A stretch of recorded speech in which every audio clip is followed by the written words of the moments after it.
Bonjour à tous, bienvenue sur ma chaîne Enquête et Make-up où je vous raconte des histoires criminelles tout en me maquillant. Avant de commencer, comme d'habitude, je vous préviens, nous allons parler de meurtre, nous allons évoquer des détails graphiques, donc si vous êtes sensible à ce genre de choses, passez votre chemin.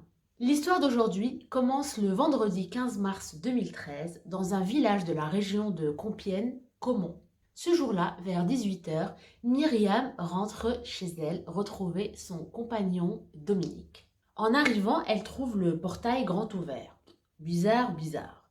Elle rentre en voiture, elle se gare, puis elle arrive devant la porte de sa maison. Elle toque, pousse la porte, et là, elle découvre avec effroi Dominique allongé sur le sol, face contre terre, dans une mare de sang. Myriam panique évidemment, elle appelle les secours qui lui demandent de vérifier si Dominique était mort, mais elle n'arrive pas, il y a trop de sang, elle a peur et elle n'arrive pas à le toucher. Malheureusement, lorsque les pompiers sont arrivés, ils confirment bien que Dominique était bel et bien mort.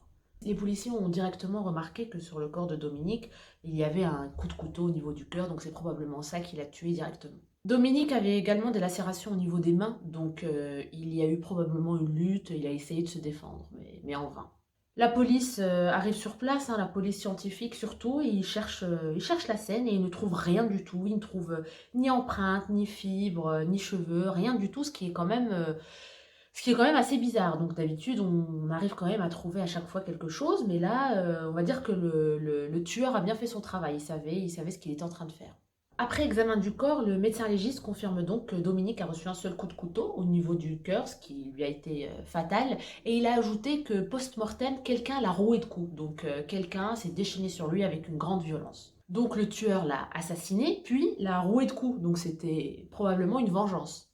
Dominique Laplace, pauvre Dominique Laplace. Il avait 45 ans, c'était un éducateur spécialisé qui aidait les jeunes qui avaient des problèmes relationnels avec leurs parents. C'était un brave type, généreux, bienveillant, qui aimait la nature et l'archéologie. D'ailleurs, on l'appelait l'homme des bois, parce qu'il avait beaucoup de connaissances sur les arbres, les plantes, etc.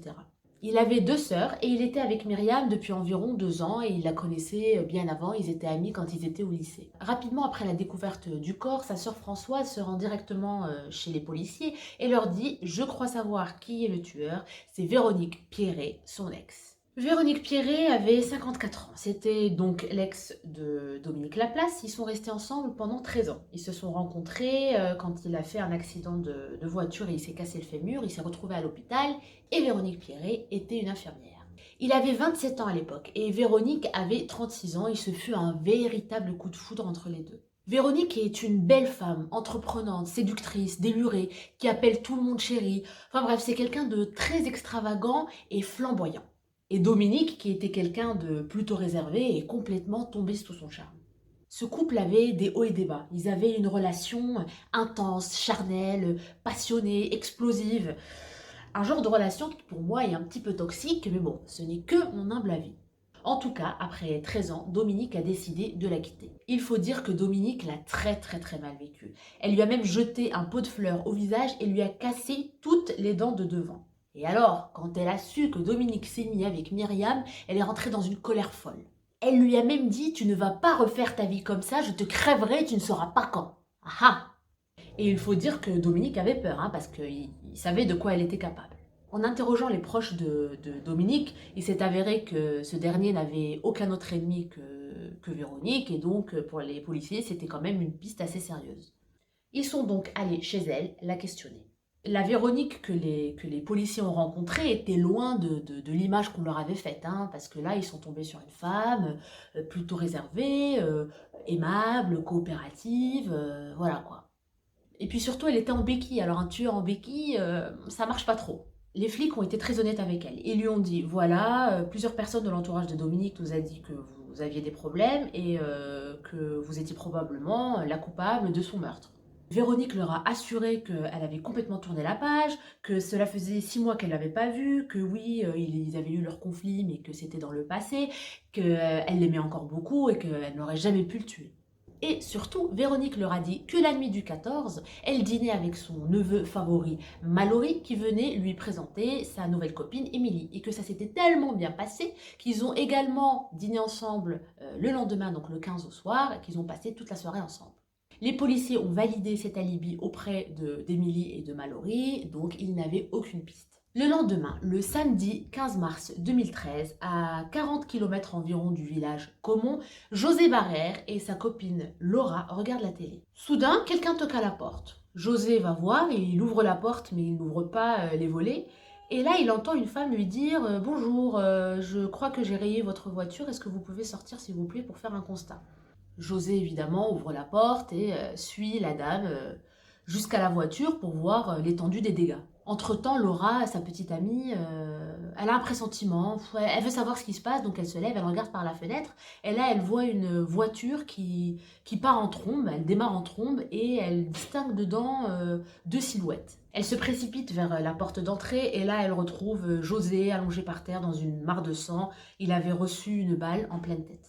Il est transporté à l'hôpital le plus proche, il n'est pas mort, mais il est dans un état vraiment critique, c'est-à-dire que les médecins, ils n'ont pas d'espoir. Donc pour l'instant, il est encore conscient, mais il ne va probablement pas pouvoir s'en sortir. Comme malgré tout, il pouvait encore comprendre ce qui se passait autour de lui, les policiers lui ont donné une ardoise et lui ont demandé « Est-ce que vous avez une idée sur la personne qui aurait pu vous vouloir du mal ?» Et là, il va trouver la force d'écrire sur l'ardoise 3 lettres « E-M-L ».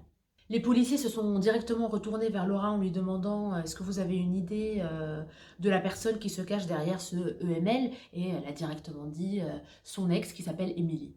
Effectivement, José et Emily, depuis qu'ils se sont séparés, se livrent une guerre sans merci, notamment pour la garde de leur dernier enfant. Et selon Laura, à part Emily, José n'avait absolument aucun ennemi. D'ailleurs, pauvre José Barrère, il meurt le 24 mars, soit 8 jours après son arrivée à l'hôpital. En gros, et concentrez-vous bien, en 24 heures, 2 hommes ont été tués à 40 km l'un de l'autre. Dans les 2 cas, les suspects sont les ex respectifs de chaque victime et les 2 soirs où les crimes ont été commis, ces 2 ex étaient ensemble. Ben voyons.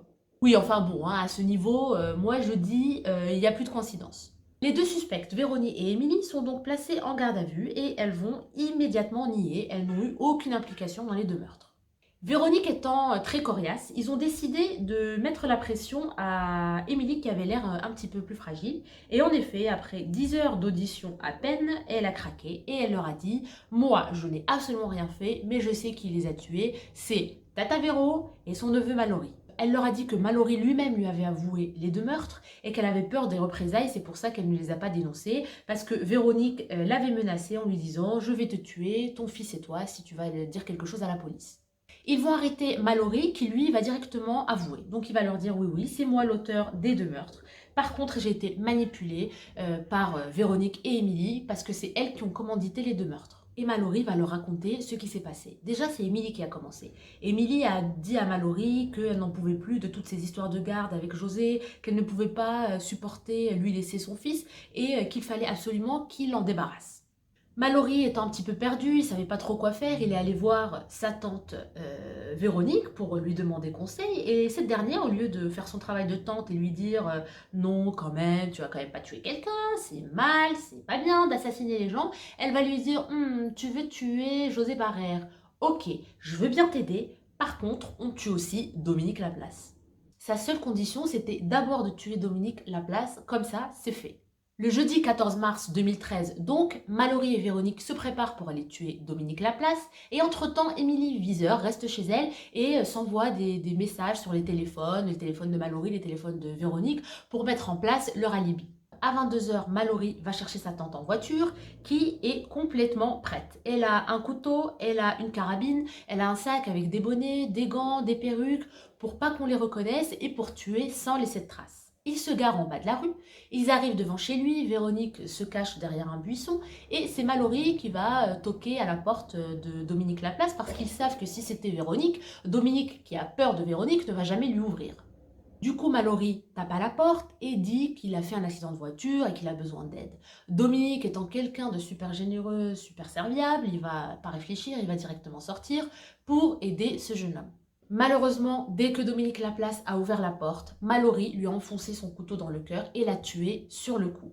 Véronique, elle est rentrée dans l'appartement, elle est rentrée dans une rage folle, elle a pris sa carabine avec la crosse, elle s'est déchaînée, elle s'est déchaînée sur le corps, puis elle a commencé à rigoler, à embrasser Mallory, à lui dire merci mon chéri, merci mon chéri, merci mon chéri, je vais pouvoir enfin dormir la nuit. Elle était soulagée et elle jubilait que Dominique soit enfin mort. Ils reprennent la route, ils s'arrêtent quelque part en forêt pour brûler les vêtements, les gants, etc. pour ne pas laisser de traces. Puis après, ils rentrent chez eux. Le lendemain, ils remettent ça. Cette fois-ci, c'est Véronique qui va chercher Mallory en voiture chez Émilie Viseur. Ensuite, ils arrivent chez José. Et comme je vous ai dit, cette fois-ci, c'est Véronique qui va toquer à la porte en disant « J'ai rayé votre voiture, il faut que vous sortiez faire un constat. » Donc José ne se méfie pas, il ouvre la porte et Mallory lui tire une balle en pleine tête. Et puis après, ils reprennent la voiture, ils repartent. Et encore une fois, ils s'arrêtent dans la forêt, ils brûlent les gants, les bonnets, etc. pour ne pas laisser de traces. Donc, si je résume bien, Véronique a voulu tuer Dominique parce qu'elle ne supportait pas qu'il la quitte et qu'il se remette avec quelqu'un d'autre. Et Émilie, elle ne voulait pas partager la garde de son dernier fils avec José. Et Mallory, lui, il s'est retrouvé un peu au milieu de ces deux femmes. Hein. Il a été manipulé et c'était le bras armé d'impact entre Véronique Pierret et Émilie Viseur. Ils ont été incarcérés en attendant le procès et après 10 mois de prison, Mallory s'est pendu dans sa cellule en laissant une lettre en disant qu'il ne pouvait plus vivre avec ce qu'il a fait. 3 ans après, le procès commence. Véronique et Émilie se comportent chacune de manière complètement différente. Véronique, elle fait clairement sa star. Elle est assise à la barre, elle fait des bisous, elle fait des sourires, elle fait des clins d'œil, enfin c'est complètement indécent. Émilie, quant à elle, elle est un peu dans la manipulation. Elle est dans le pathos, elle pleure, elle regarde par terre, elle est recroquevillée, enfin, elle fait un peu sa victime. Donc, encore une fois, un comportement inapproprié. Émilie, de son côté, affirme qu'elle n'était au courant de rien, qu'elle n'avait aucune implication, que les vrais tueurs sont Véronique et Mallory. Elle est restée chez elle. Véronique, quant à elle, met tout sur le dos de Mallory. Elle leur dit que oui, c'est vrai, ils sont allés voir Dominique Laplace, mais c'était juste pour discuter et mettre les points sur les i, mais Mallory s'est emportée et l'a tué avec un coup de couteau. Et pour José Barrère, elle dit que oui, effectivement, ils sont allés le voir, mais c'était simplement pour récupérer les affaires d'Émilie, mais que cette fois encore, Mallory est rentrée dans une rage violente et l'a tué avec une balle dans la tête. Et comme j'aime bien vous donner un peu des détails de ce qui se passe dans le procès, Véronique, à un moment, elle s'est levée, elle voulait parler à la famille de Dominique, elle s'est tournée vers eux et leur a dit, avant de mourir, Dominique m'a dit « Pardon, je t'aime ». Je ne sais pas si vous avez entendu ma fille, mais elle pleure, elle n'est pas contente. Autre chose qui s'est passée pendant le procès, c'est à la fin, en fait, en général, on parle du profil des victimes, et donc on parlait de Dominique en disant que c'était quelqu'un de bienveillant, serviable, etc. etc. Et Véronique a voulu s'exprimer et a dit, pas du tout, c'est quelqu'un de lâche, c'est un alcoolique, un pauvre type, quoi. Et toutes ces remarques sont évidemment hyper difficiles à entendre pour la famille. Après 2 semaines de procès, Véronique Pierret et Émilie Viseur vont être reconnues coupables de complicité d'assassinat. Véronique va écoper de 20 ans de réclusion criminelle et Émilie de 10 ans. Évidemment, Véronique a eu une peine beaucoup plus lourde parce qu'elle était présente au moment des meurtres, alors que Émilie est restée chez elle.